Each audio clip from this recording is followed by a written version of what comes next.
Hi guys, and welcome to my channel. My name is Diana Romanovska and I am a certified family law specialist practicing family law in the Bay Area.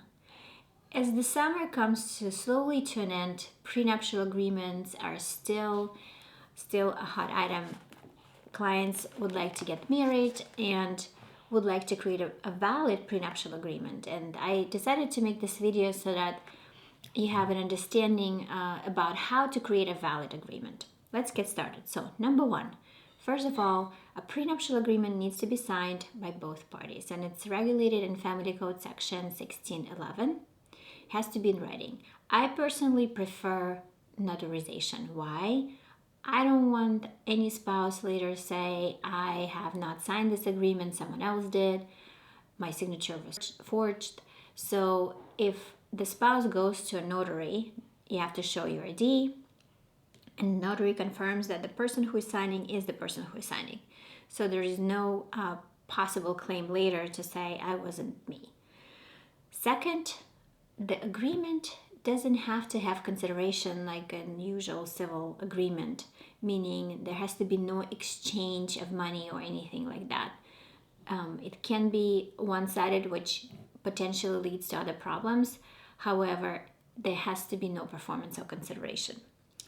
And this agreement can be revoked by another written agreement. That's number one. Second, voluntarily. The agreement needs to be entered voluntarily, and it's regulated in Family Code section 1615, and the leading case about that is Bonds, California case of appeal. Voluntarily means that the spouse who is negotiating has the level of education, and if not, an independent counsel. It is super important to have independent counsel on each side. I personally don't take prenuptial agreement if I'm the drafting side and the other side is unrepresented, because I will tell my client that more likely than not, this agreement is not gonna be valid, because there are all kinds of issues. For example, if the other side is unrepresented, what will happen? The other side will say that they didn't know what they're signing. The code section 1615 says that if the other side is unrepresented, then I, as a lawyer of a drafting side, have to, in a separate writing, I cannot do it in the premarital agreement as part of the agreement. I have to do it through a separate letter to tell the other side that I advise them to seek an independent counsel, and they have to waive it in that separate writing. And then I have to prepare a memorandum of understanding about the terms of this agreement, and they have to sign an acknowledgement of receipt of this memorandum. You see how many steps it involves when someone is unrepresented? So therefore, it's much better to have two represented parties. So then the agreement has to be, so to say, untouched with significant changes.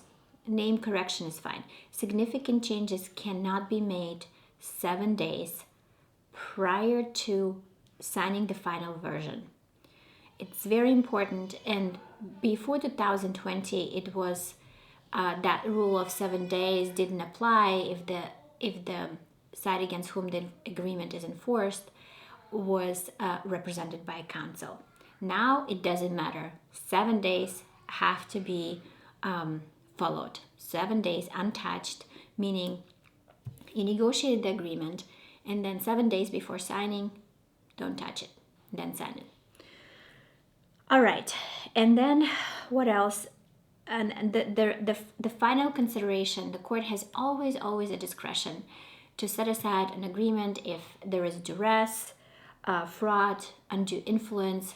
If someone is, so to say, forced to sign an agreement, it could lead to set aside, and that gives the court open door. And considering a couple more things, exchange financial disclosures, assets and debt sheet as part of the agreement. That goes into knowing what you're signing and the other spouse is signing, or future spouse is signing. So it's very important to have independent counsel, financial disclosures, 7 days, and have sufficient time. I personally wouldn't take a case if both parties are about to get married less than a month, because it does not give sufficient time to prepare the agreement, to exchange financial disclosures, to negotiate, and keep the 7 days untouched agreement. So it puts everyone under, so to say, duress.